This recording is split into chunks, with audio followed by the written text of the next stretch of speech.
자, 그럼 시편 22편 1절부터 21절 말씀입니다.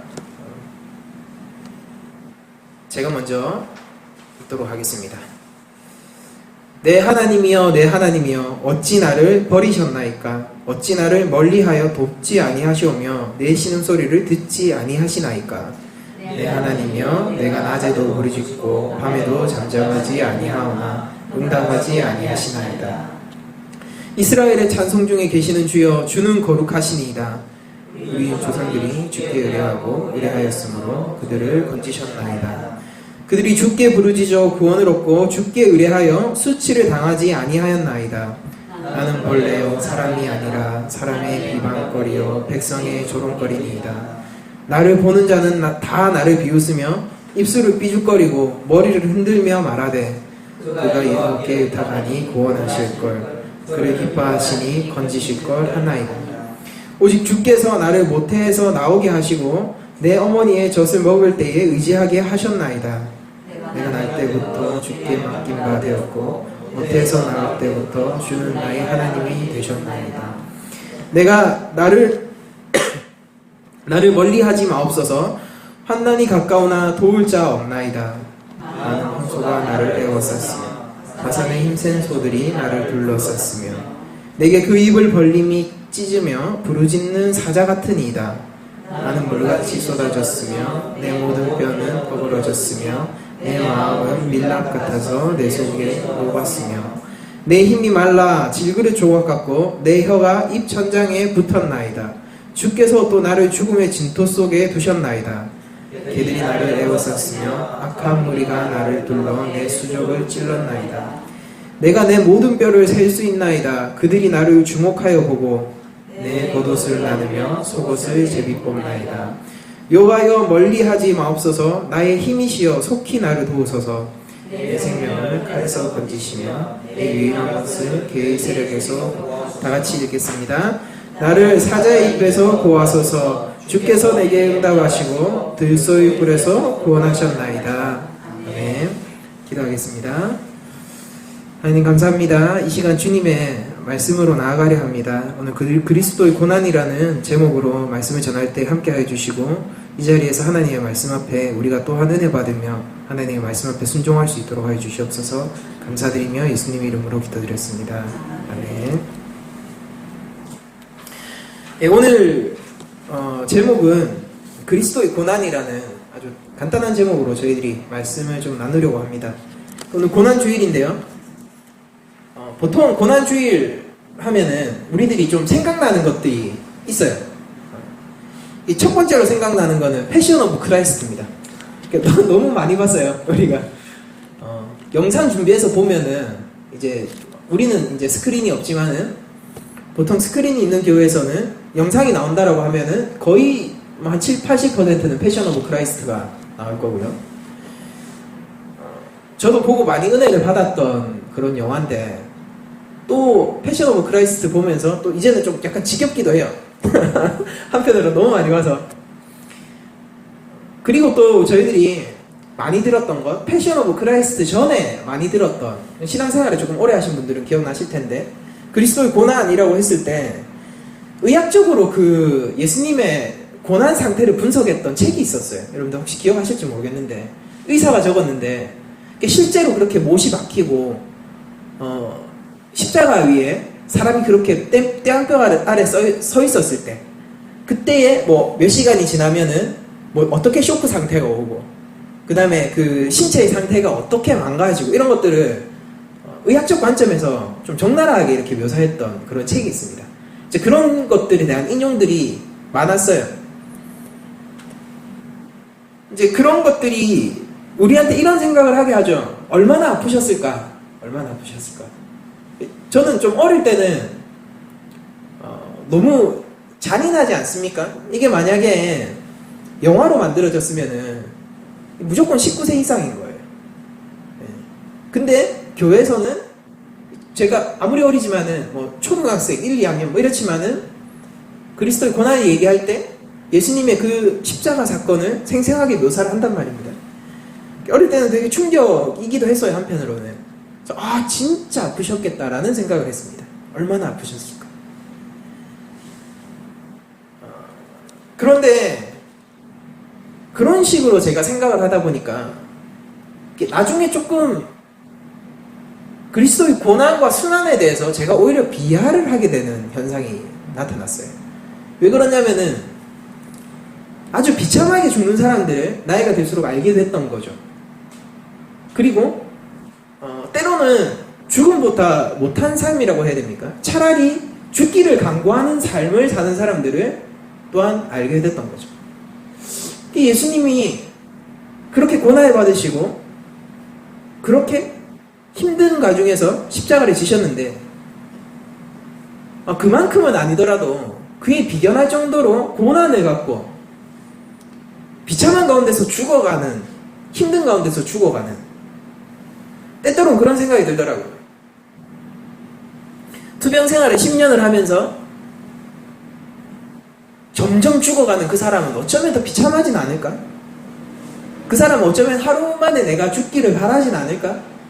라는 생각들을 하면서 그리스도의 고난이라는 것이 무슨 의미가 있을까? 라는 생각을 점점 하게 됐던 거죠. 이게 그리스도의 고난을 감상적으로 그리고 육체적으로만 우리가 바라볼 때에 우리에게 들 수밖에 없는 의문이라고 저는 생각을 합니다. 우린 그리스도의 고난을 조금 더 깊은 관점에서 바라볼 필요가 있어요. 제가 저번 설교 시간에 잠깐 언급을 했지만은 우리 그리스도의 고난이라는 것은요, 이 세상 그 누구도 질 수 없는 고난이에요. 질 수 없는 고난. 그러니까 많은 사람들이 실제 십자가에 달려서 죽었습니다. 그렇죠? 우리 많은 사도들이 그렇게 했고, 이제 베드로는 내가 감히 그분과 함께 십자가를 질 수 없다라고 해서 나를 거꾸로 박아달라 그랬어요. 거꾸로 달려서 죽었습니다. 십자가에. 그러나 그 어떤 사람들도 그리스도의 십자가는 질 수가 없었어요.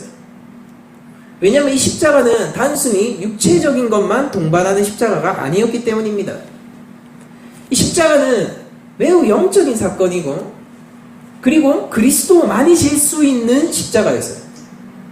그것이 바로 그리스도가 당한 고난을 통해서 우리가 찾아볼 수 있는데, 그리스도가 정말로 당한 고난, 그분이 정말로 힘들었던 일이 무엇인지를 우리가 다시 한번 생각해 봐야 돼요.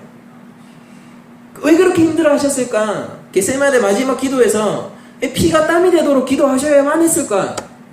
그분은 왜 아버지, 이 잔을 나에게서 주님이 원하시면 이 잔을 나에게서 돌려달라는 그 기도를 왜 해야 됐을까를 우리가 생각해 볼 필요가 있는 거예요. 하나님의 진노는 단순히 육체를 멸하는 것으로 끝나지 않습니다. 하나님의 진노는 그를 하나님과 상관없는 사람이 되게 해요. 이것이 두려운 거예요. 영혼 가운데서 한 번도 떨어진 적이 없는 삼위일체의 성자께서 성부에게 완전히 끊겼어야 돼요. 그것도 성부가 버리셨어요. 그 고통을 참으실 수가 없는 겁니다. 그게 그리스도가 감내해야 됐던 고난이었습니다. 때때로 그것을 지옥으로 내려가셨다라는 표현으로 우리가 사용하기도 합니다. 예수님이 우리가 당할 죄악을 짊어지셨다라면은 예수님이 당한 고초와 심판은 우리가 당했어야 되는 심판이었던 거예요. 주님은 우리를 위하여서 그 고통을 감내하셨습니다. 아버지로부터의 완전한 제외, 아들이 찍어버리는 그 도끼에 자신의 몸을 내어줘야 했던 예수님. 그래서 실제로 여러분들이 복음서를 잘 보시면요, 그리스도 육체적 고난에 대해서 그렇게 많이 기술하고 있진 않아요. 그렇게 많이 기술하고 있진 않아요. 오히려 복음서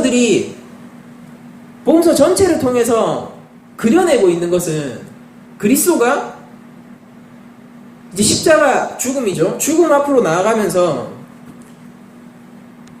아버지에게 순종하지만은 괴로워하는 그 모습을 오히려 차근차근 점진적으로 더 강하게 점층적으로 그려내고 있는 것을 우리가 볼 수 있습니다.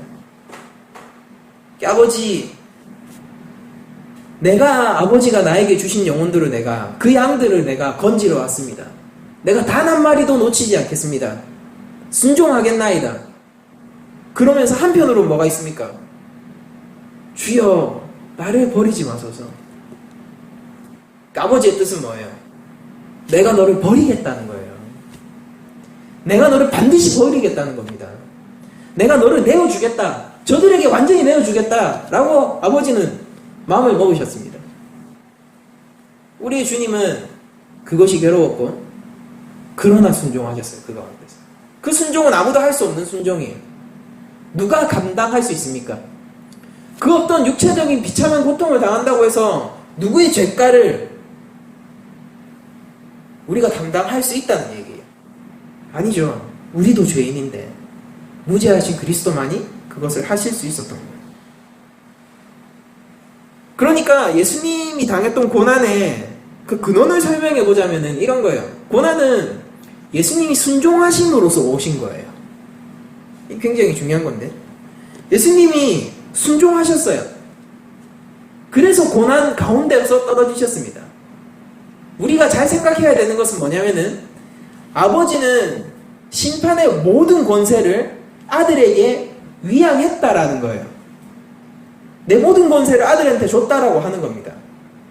근데 예수님은 그 권세를 가진 자였고, 예수님이 하나님이시잖아요. 하나님이시란 말이에요. 안 잡혀주겠어. 그때 모든 인류들을 그냥 쓸어버리실 수도 있었어요. 천사장들을 불러서 그 가운데 자신을 조롱하고 모욕하는 그 피조물들을 싹 쓸어버리실 힘이 없으셨겠냐는 거죠. 아니에요. 하물며 십자가에 달리셨을 때 그 십자가의 못을 뽑고 그 육체를 회복하셔서 자신을 조롱하고 모욕했던 자들을 쓸어버리실 힘이 없으셨겠냐는 거죠. 아니에요. 심지어는 부활하시고 나셔서 자신에게 십자가에서 조롱하고 모욕했던 그 자들을 부활하셔서 쓸어버리실 힘이 없었겠느냐라는 거죠. 있으셨어요. 그런데 예수님은 심판의 아버지의 모든 권세를 받고도 뭘 했냐면 아버지께 순종했어요. 이 부분이 놀라운 것입니다. 이게 참 순종의 모습이라는 거죠. 예수님은 우리의 죄를 지셨습니다. 오늘 본문이 시편 22편은 다윗의 시입니다. 다윗의 시. 다윗이 고난 가운데 있을 때에 이 시를 적었는데, 이것을 우리가 흔히 메시아 순환시라고 해요. 그리스도가 당할 그 고난을 다윗을 통해서 미리 알리셨다라는 것이죠. 이 시편 22편은 마태복음 27장과 아주 긴밀하게 연결이 되어 있는데요. 많은 부분 예언이 성취가 돼요. 오늘의 18절을 보면은 내 겉옷을 나누며 속옷을 제비 뽑나이다 라고 되어 있는데, 마태복음 27장 35절에 이런 기록이 있습니다. 그들이 예수를 십자가에 못 박은 후에 그 옷을 제비 뽑아 나누고 라고 되어 있어요. 그리고 시편 22편 7절에 보면은 나를 보는 자는 다 나를 비웃으며 입술을 삐죽거린다라는 게 조롱한다, 모욕한다라는 관용구예요. 히브리어 관용구예요. 입술을 삐죽거리고 머리를 흔들며 이런 것들이 있는데, 이제 마태복음 27장도 조롱하는 모습이 나오면서 39절에 이렇게 되어 있습니다. 지나가는 자들은 자기 머리를 흔들며 라고 되어 있어요. 그리고 시편 22편 8절에는 그가 여호와께 의탁하니 구원하실 걸, 그가 그를 기뻐하시니 건지실 걸 하나이다 라면서 아주 조롱을 하고 있죠. 마태복음 27장 43절은 그가 하나님을 신뢰하니 하나님이 원하시면 이제 그를 구원하실지라, 그의 말이 나는 하나님의 아들이라 하였도다 라고 조롱하는 모습이 또 등장합니다. 마지막으로 시편 22편 1절을 보면 내 하나님이여 내 하나님이여 어찌 나를 버리셨나이까, 어찌 나를 멀리하여 돕지 아니하시오며 내 신음소리를 듣지 아니하시나이까 라고 되어 있는데, 마태복음 27장 46절에도 제9시쯤에 예수께서 크게 소리질러 이르시되 엘리 엘리 라마 사박다니 하시니 이는 곧 나의 하나님 나의 하나님 어찌하여 나를 버리셨나이까 하는 뜻이라 라고 되어 있어요.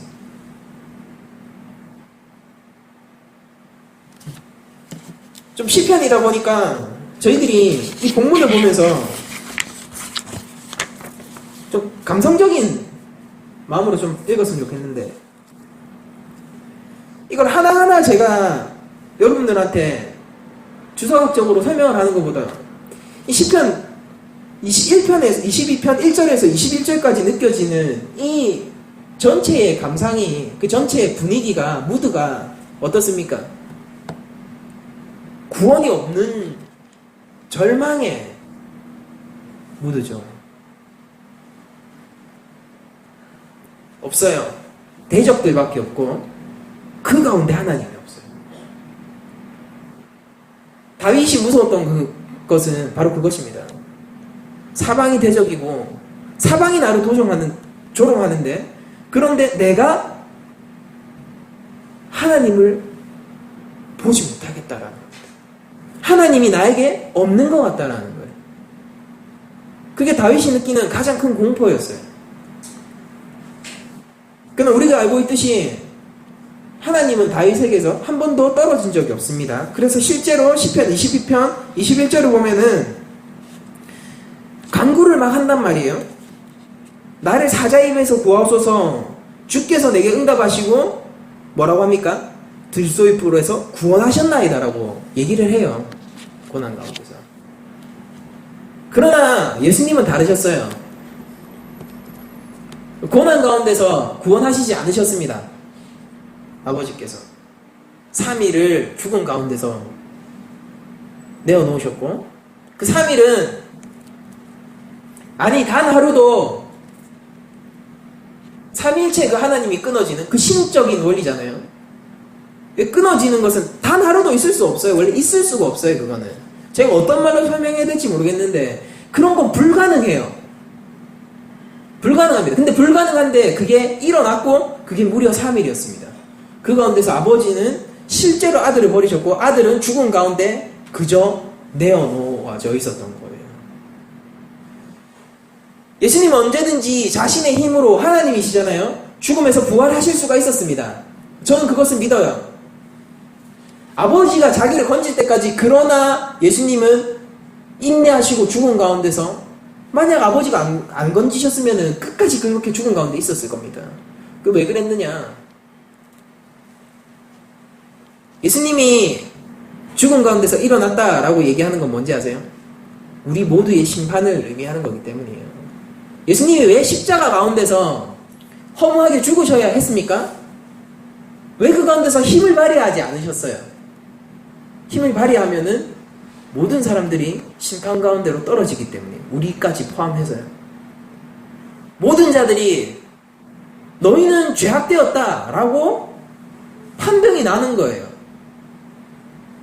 예수님은 제사장이셨고 또한 제물이셨습니다.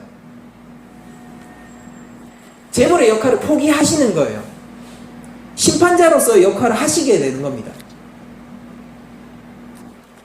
예수님이 능력이 없으셔서 십자가에 달려 돌아가신 것이 아니라 우리의 죄를 가져가시고 도말하시기 위해서 그 가운데서 죽으셨던 것입니다.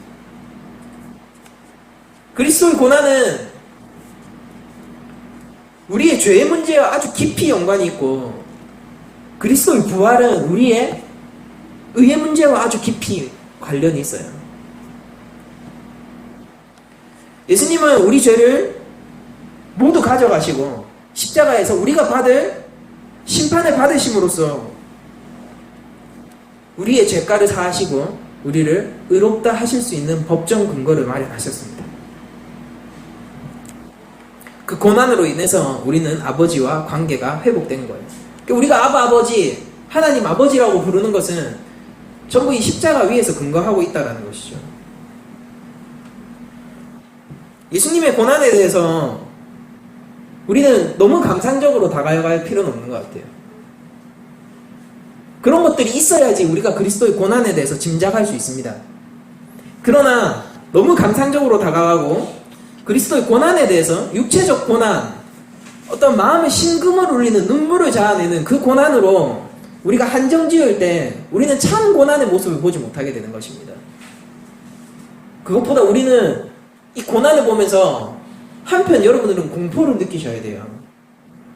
얼마나 주님, 우리 불쌍하신 주님, 그게 아니라 여러분들은 한편 하나님의 공의가 얼마나 큰 것인지 두려워 떨으셔야 되는 겁니다. 이 앞에서 사실은. 이게 우리한테 원래 내려졌어야 하는 죄가의 심판이었다고요. 자신의 아들을 쳐내면서까지 우리의 심판, 우리의 죄가를 도말하셨다고 하면은 우리가 원래 받았어야 하는 죄가는 어떤 거라는 거예요. 그것이 우리를 두려워하게 만들어야 돼요. 그 공포가 없으십니까? 하나님의 공의를 잘 모르시는 거예요, 여러분. 선한 것이 무엇인지 모르는 거예요. 거룩한 것이 무엇인지 모르는 겁니다. 그 거룩은 너무나도 영광된 것이지만은 죄인에게서는 모든 것을 먹어 삼키는 정말 공포 그 자체, 심판이라는 것입니다. 여러분들, 우리는 예수님에게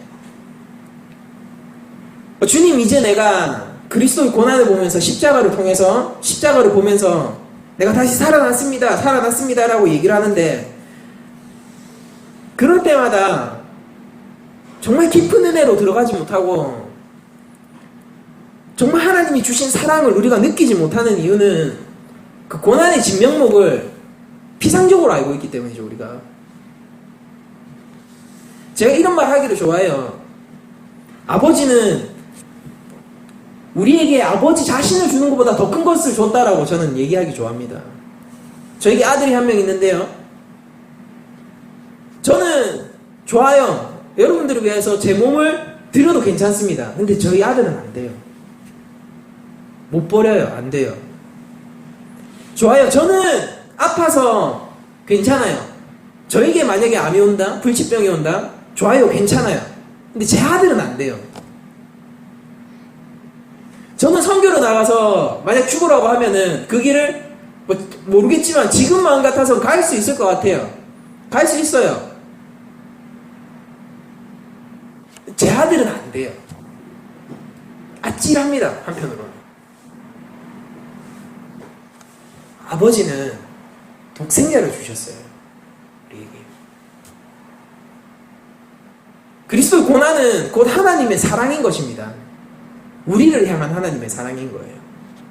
또한 우리의 죄에 얼만큼 우리의 죄가 추악하고 우리가 감당할 길이 없는 것인지에 대한 증거물인 거예요. 그리스도의 고난은. 고난을 여러분들 자꾸 예수님한테 초점을 맞춰서 불쌍하신 우리 주님 하지 마세요. 정말 불쌍한 것은 우리의 영혼입니다. 정말 불쌍한 것은 아직 예수 그리스도를 알지 못하고 이 땅 가운데서 죽어가고 있는 영혼들이에요.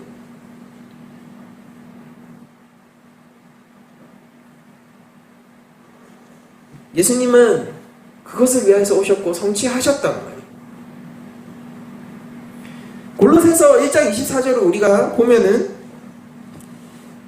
제가 읽어드릴게요. 골로새서 1장 24절은 이렇게 얘기하고 있습니다. 나는 이제 너희를 위하여 받은 괴로움을 기뻐하고, 바울의 말이에요. 그리스도의 남은 고난을 그의 몸된 교회를 위하여 내 육체에 채우노라 라고 되어 있습니다. 여기서 나오는 아주 재밌는 표현이 있는데요, 그리스도의 남은 고난이라는 표현을 바울이 쓰고 있는 거예요. 그리스도의 남은 고난. 이게 무슨 말이에요? 이게 여러분들이 예수님이 고난을 받으셨고 이제 그거에 남은 부분이 있어서 내가 그 고난을 이뤄야지만이 내가 구원을 얻는다 형식으로 생각하지 마세요. 예수님이 받으신 고난은 온전하신 고난이에요. 누구도 그 고난에 참여할 수 없어요. 그건 예수 그리스도만이 받을 수 있는 고난이고 그리스도만이 감당하실 고난입니다. 여기서 바울이 남은 고난이라고 얘기하는 것은 자신 스스로가 예수님이 교회를 위하여서, 우리를 위하여서 십자가에 달려 돌아가셨듯이 바울이 내가 교회를 위하여서 그 예수님이 마치 지셨던 십자가의 고난처럼 내가 우리 교회를 위하여서 동일한 선상에서 내가 고난을 받겠다라는 거예요. 너희를 위하여서. 또한 바울이 받았던 그리스도의 남은 고난은 우리에게 남겨진 고난이기도 해요. 이것이 예수님의 고난의 불완전성을 고백하는 것이 아니라 오히려 예수님의 고난의 완전성을 고백하는 것입니다. 예수님의 고난은 온전했다. 이제 내 그 고난에 내가 동참하겠다라는 거예요. 그게 그리스도의 남은 고난입니다. 왜 이렇게 되느냐? 그리스도가 우리와 하나가 되었기 때문이에요. 그리스도의 고난을 불쌍하신 구주 예수 그리스도로 끝내면은 이 고난에 동참할 수 없어요. 우리는 그리스도께 순종함으로 그리스도의 고난에 동참하는 거예요. 예수님이 아버지께 순종함으로 십자가의 고난길로 가셨듯이 우리는 그리스도께 순종함으로 그리스도가 이뤄놓은 그 고난을 함께, 안전한 고난이죠. 그러니까 온전한 고난, 그 고난의 성취 위에서 있는 거예요. 그 고난의 성취 위에서 그리스도께 순종함으로써 받게 되는 고난을 내가 동참하겠다라는 것입니다. 이것은 내 영혼만을 위한 일은 아니에요. 이것은 내 영혼이 살아났고 나는 받았고 사랑 가운데 있고 나에게 생명이 있고 그 자만이 동참할 수 있는 고난입니다. 그것이 안 되었으면 여러분들 마음을 돌이키십시오. 다시 십자가를 바라보세요. 여러분들은 이 고난에 참여할 자격이 없어요. 이것은 자격 있는 자만 참여할 수 있는 고난인데 하나님의 은혜를 알고 나의 죄 가운데서 나를 살리신 하나님의 생명을 알고 생명에 동참한 자가 다른 영혼들을 위하여서 그들이 위하여서 나를 내어주기를 기뻐하는 고난을 얘기하는 것입니다. 골로새서 제가 1장 24절을 읽어드렸는데 조금 더 앞에서부터 제가 읽어드리죠. 골로새서 1장 9절부터 제가 읽어드리겠습니다. 이로써 우리가 듣던 날부터 너희를 위하여 기도하기를 그치지 아니하고 구하노니 계속 그들을 위해서 기도하고 있어요.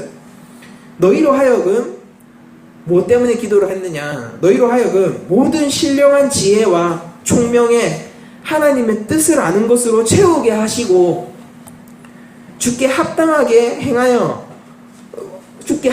행하기를 위하여서 기도하는 거예요.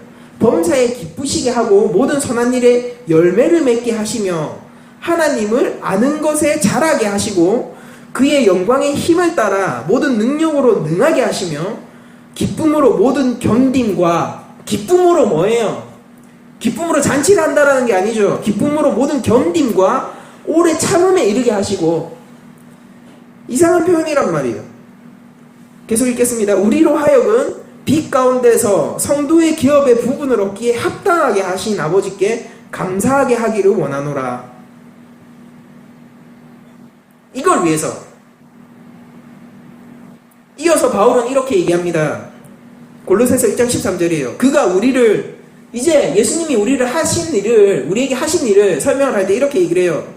그가 우리를 흑암의 권세에서 건져내서 그의 사랑의 아들의 나라로 옮기셨으니 그 아들 안에서 우리가 속량 곧 죄 사함을 얻었도다. 그는 보이지 아니하시는 하나님의 형상이시요 모든 피조물보다 먼저 나신 이시니 만물이 그에게 창조되되 하늘과 땅에서 보이는 것들과 보이지 않는 것들과 혹은 왕권들이나 주권들이나 통치자들이나 권세들이나 만물이 다 그로 말미암고 그를 위하여 창조되었고 또한 그가 만물보다 먼저 계시고 만물이 그 안에 함께 섰느니라. 모든 것의 근거죠. 그리스도. 그는 몸인 교회의 머리시라. 그가 근본이시오. 죽은 자들 가운데서 먼저 나신 이시니 이는 친히 만물의 으뜸이 되려 하시며 아버지께서는 모든 충만으로 예수 안에 거하게 하시고 그의 십자가의 피로 화평을 이루사 만물 곧 땅에 있는 것들이나 하늘에 있는 것들이 그로 말미암아 자기와 화목되게 하기를 기뻐하시니라. 그 십자가의 피 없이 아버지와 우리가 화평을 이룰 수 없는 거예요. 전에 악한 행실로 멀리 떠나 마음으로 원수되었던 너희를 우리의 실체를 바울이 낱낱이 고발하고 있습니다. 전에 악한 행실로 멀리 떠나 마음으로 원수되었던 너희를 원수를 사랑하라 하실 때 예수님은 우리를 먼저 사랑하신 가운데 그 말씀을 하시는 거예요. 이제는 그의 육체의 죽음으로 말미암아 화목하게 하사 너희를 거룩하고 흠없고 책망할 것이 없는 자로 깨끗한 자 아닙니까?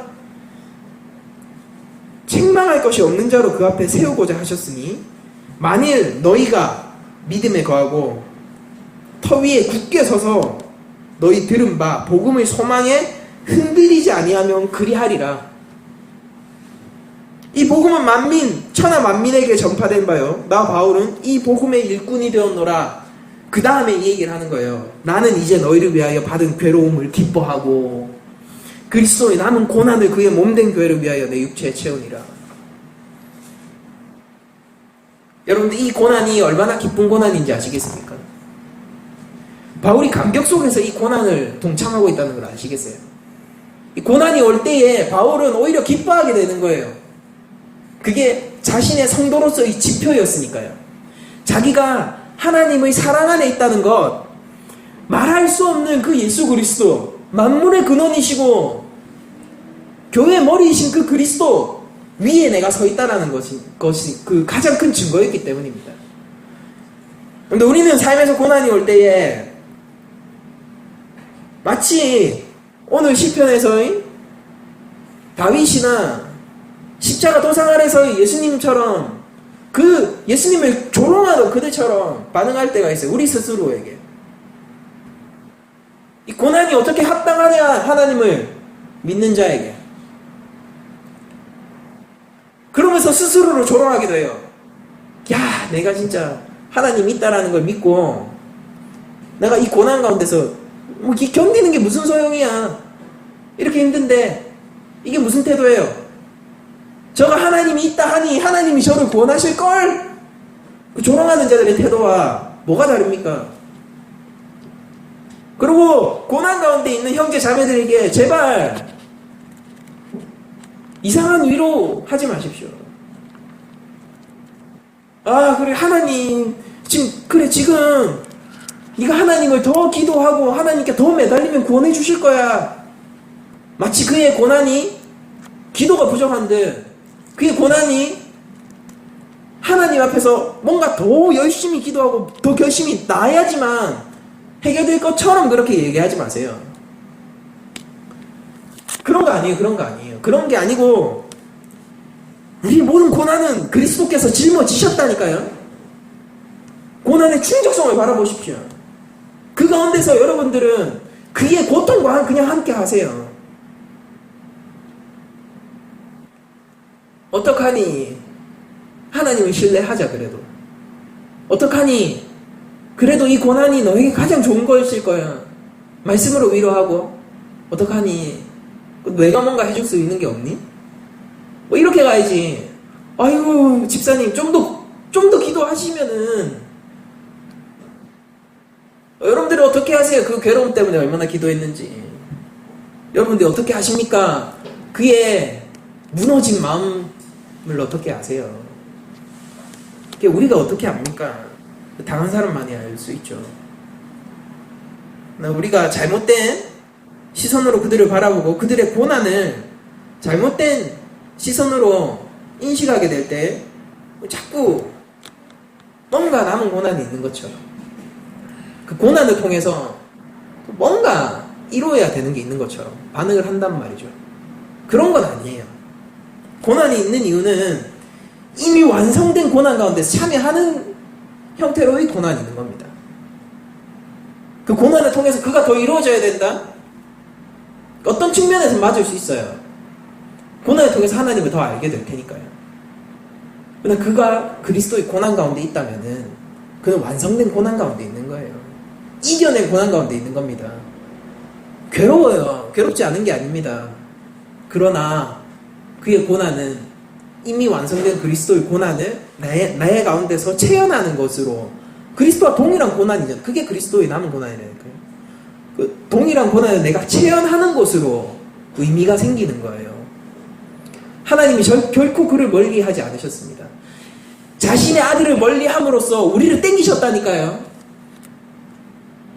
여러분들 삶 속에서 고난이 있을 때 여러분들은 내가 성도이구나를 기억하십시오. 여러분들은 결코 하나님 앞에 버림받을 수가 없어요. 왜냐하면 아버지가 아들을 버리셨거든요. 그 위에 서 있습니까 우리가?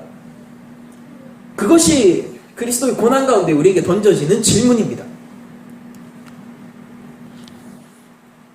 여러분들은 그 고난을 단순히 인생 가운데서 나에게 사업이 잘 안 되고 또 몸이 아프고 또 자꾸 뭔가 일이 잘 안 풀리고 이런 것들로 한정 짓지 마십시오. 그 고난은 또한 교회 가운데서 여러분들의 신앙을 증진시키는 고난이고, 더 나아가서 여러분들이 교회를 위하여서 핍박당하는 고난이 되셔야 돼요. 거기까지 갔을 때 여러분들은 그리스도의 남은 고난에 동참하고 있다라고 얘기하실 수가 있는 거예요. 여러분들, 우리는 골로새서의 말씀처럼 그가 우리를 흑암의 권세에서 건져내서 그의 사랑의 나라로 옮기셨다라는 것을 기억해야 됩니다. 그리고 우리가 그 안에서 속량, 곧 죄사함을 얻었다는 것을 우리가 기억해야 돼요. 우리가 그것이 있을 때에만 그리스도의 참 고난의 모습, 그 효과를 누릴 수가 있고, 우리는 또한 다른 이들을 위하여서 그 고난을 받기를 두려워하지 않게 될 거예요. 너무 교과서적인 얘기지만은 그러나 그게 성경이 얘기하고 있는 거예요. 여러분들, 우리 그리스도가 우리의 죄를 고난 가운데서 사하신 것을 믿습니까? 우리는 그 권능 가운데서 사는 자입니다. 그 권세 가운데서 사는 자입니다. 이게 우리 가운데 있는 기쁨의 원천이라는 거죠. 사도행전을 보면은 사도들이 그리스도의 복음을 전해요. 근데 그들에게 항상 뭐가 오냐면은 매질이 오거나 도시에서 쫓겨나거나 감옥에 갇히거나, 마침내는 사실은 순교를 하죠. 최초의 순교자가 이제 스데반 집사였고, 마치 그게 첫 죽음이었다는 듯이 다 따라 죽어요. 그게 권능의 삶입니까? 예, 그게 권능의 삶이에요. 복음 가운데 여러분들이 모든 것을 여러분들 것이었습니까? 권능의 삶이에요, 그게. 여러분들 십자가 위에 여러분들의 모든 것이 얹혀 있습니까? 권능의 삶이에요. 왜냐하면은 참 권능자 예수 그리스도가 그렇게 살다 가셨거든요. 그 모습을 여러분들이 밟아 나가면서 살 수 있다면은 여러분들이 가장 큰 권능 가운데 있는 자들입니다. 이 삶의 고난은 인간의 죄악 때문에 반드시 닥쳐오는 고난입니다. 우리가 바르다고 해서 닥쳐오지 않는 고난이 아니에요. 역시 아직까지 죄가 이 세상 가운데 있고, 그 죄는 반드시 고통의 문제를 수반하게 돼요.